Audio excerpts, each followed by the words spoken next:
leverage to straighten out line. See, I'm picking the rod up. I'm not going, whoops, I'm not going back and forth. I'm picking it up and then bringing it down. The rod tip is going back and forth. I'm going up and down. I don't think I still understand. Okay. Because when you're going. This is a casting stroke. This is a casting stroke, not the casting stroke. All right. So here it is. If I was teaching you basic casting stroke, this is it. Pick it up, come forward, bring it down. Okay. Here to there. I'm stopping my rod at about 10 o'clock and about 1 o'clock. Yeah. Okay. Right. So for that distance line, that works.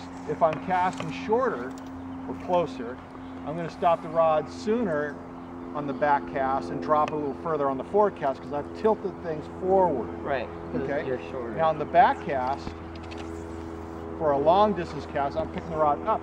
Look what my wrist is doing, or my arm is going up and down, and I'm shooting the line. Up and down, or up and down. Up. Oh, not back and forward. Okay. I'm not saying what you're doing is wrong. It's just it's going to less take efficient. less efficient, which makes you tire out more. Which you got it. But so up. Yeah. Now I have to kind of modify everything. Well, no, you do what comes naturally. I don't want you to fight anything. But if you're getting tired, then I mean, sometimes I'll use my body. Is that okay if I do that? Yeah. I mean, we'll put some headphones on you and turn on some legs up and we'll walk to it. So here's, I'm going to drive. Okay, we're going to count to 3, all right? And you're going to let go on 3. All right.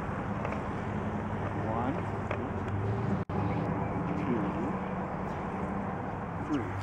You just let it go. Up and down, not forward. Right. Like I think it seems like you're using more of this. You're tilting it back. So in a sense, yeah, you could be bringing it back here more, but you're still moving that arm up. You're not going like that. Or forward, you're going up, extending your arm up. Let me just try it with I'll try it without shooting anything. Okay. So you're trying it without shooting. Strip it a little more. Okay. It's going to be funky. There you go. Your thumb opposite the reel, finger with the cork. So there's a sweet spot right about there. Okay. Relax your elbow. More up. Yeah, it's like using a hammer. Yeah. Or cutting the head off a chicken, or picking your nose, or something like that. So you're going. But I'm using my elbow. You're not using your elbow right now. I know you think you are, but you're not. Watch your elbow. So more like this, I guess. Look at your elbow. He's showing us the hinge joint. Arm, okay, stop. You're forming 90 degrees between your bicep and your forearm, right? Yeah. That's good. The rod, in essence, becomes an extension of your forearm, correct? Yeah. Okay. So now, when you start your back cast to get everything moving in the direction you want to go, you're just picking your arm up, and when things are moving, you come to a stop. Now, you still have 90 degrees. You have separation now between your reel seat and your wrist. You wait for the line to straighten out and load the rod, and now you just bring it right back down.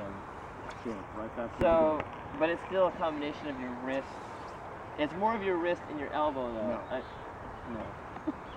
This doesn't work much. This doesn't work much. It works a little, but not this much, that much. Now watch. Don't look anywhere else but here. Okay. Okay. Don't look anywhere else. Turn your head down. Don't look anywhere else but there. Yeah. Now look where we're stopping the back cast. So not even. So I'm going too far, especially too far back on the back cast. Most people do. Is that better? Yep. Hopefully. Well, you tell me, are you lifting your elbow? Your elbow doesn't change much. It's this that changes. You're using this. And when you're doing a lot of line, okay, then you extend your arm. But the shoulder is a stronger part of the body. If I want you tired anywhere, that's where I want you tired. I don't want you tired in the elbow. I don't want you tired in your wrist or in your hand. If you're tired in your hand, you're gripping it too hard. If you're gripping it too hard, you're probably not moving the rod tip smooth. If you're not moving the rod tip smooth, you're definitely not moving the line smooth. That's much better. He can be taught, can he? Wait, what? Huh? The teachers need to learn. Yeah. Yeah, no, he teaches 4th grade, I teach 2nd grade. It's my first year teaching.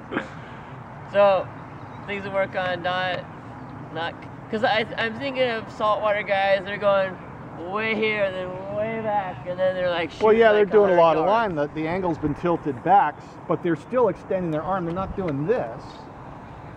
They're not trying to thumb a ride. They're extending and stopping high. They tilted things back a little bit. So yeah, they're extending. They're pointing the rod up there and going forward there.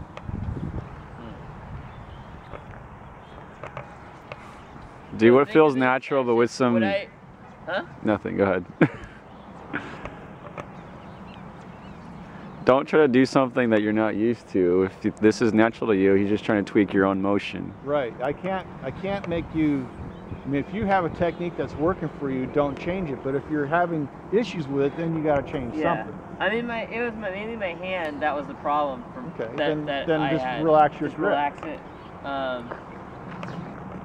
I also sometimes will do like a little bit.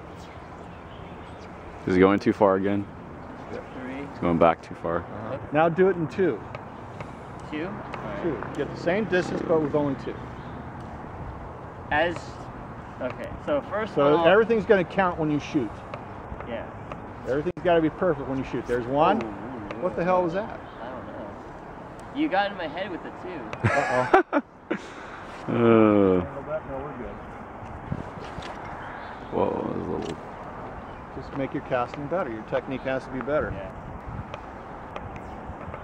1, 2. Not bad. Not bad. Okay, you drop your rod tip though. Keep your rod tip up. Let the line shoot. Because as soon as you drop your rod tip and the line touches the ground, it's game over. You're not going to shoot any further. Yep. You have to keep the rod tip up and let that line shoot. And then when it comes to when it's done getting its distance, then you can do whatever you want with the rod. And that's even just basic casting. That's right. Yes. Because you gotta come here, stop it, pop it, let it go, or do whatever thing, and then you lower the rod tip. I think that's yeah. I don't want you to think of snaps and pops and whips and stuff like that. All you're doing is moving that rod tip in a smooth acceleration to a stop. That's it. If you start thinking arm wrist, which it's not inappropriate, but I don't want you to break it up into parts. I don't want you to think arm wrist, arm wrist. One feeds right off the other. Wrist is power. That's where your power and your cast comes from, is from the wrist. Wrist in fly fishing is like spice in a recipe. Too much spice overpowers it. Not enough spice makes it bland. And just the right amount makes it come alive. The same thing on a cast.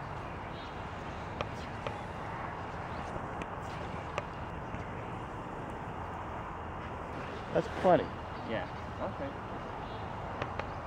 All right. Want to go get some supplies and then figure this out?